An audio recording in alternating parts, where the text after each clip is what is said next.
are you going to be? And if you'll notice, I'm not asking what are you going to do, but who are you going to be? I'm asking you about how you plan to live your life every day.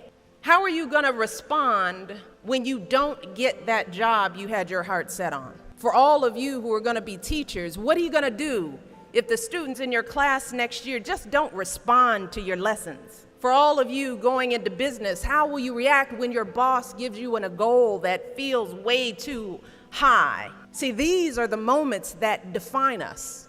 Not the day you get the promotion, not the day you win Teacher of the Year, but the times that force you to claw and scratch and fight just to get through the day. The moments when you get knocked down and you're wondering whether it's even worth it to get back up. See, those are the times when you've got to ask yourself, who am I going to be? And I want to be clear, this isn't just some vague platitude about building character. In recent years, we've actually been seeing a growing body of research that shows that skills like resilience and conscientiousness can be just as important to your success as your test scores or even your IQ. For instance, West Point cadets who scored high on things like grit and determination were more likely to complete basic training than those who ranked high on things like class rank, SAT scores, and physical fitness.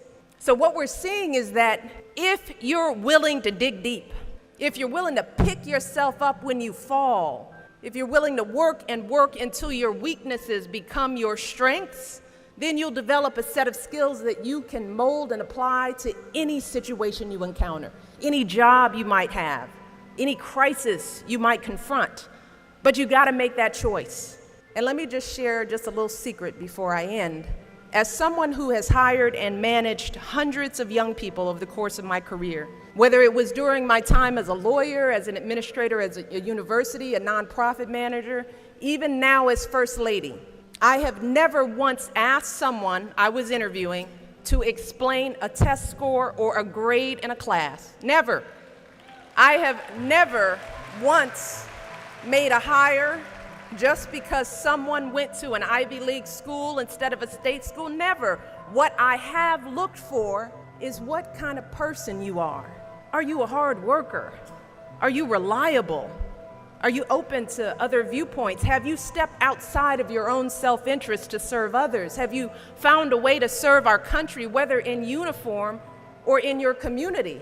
Again and again, I have seen that those are the qualities that I want on my team, because those are the qualities that move our businesses and schools and our entire country forward.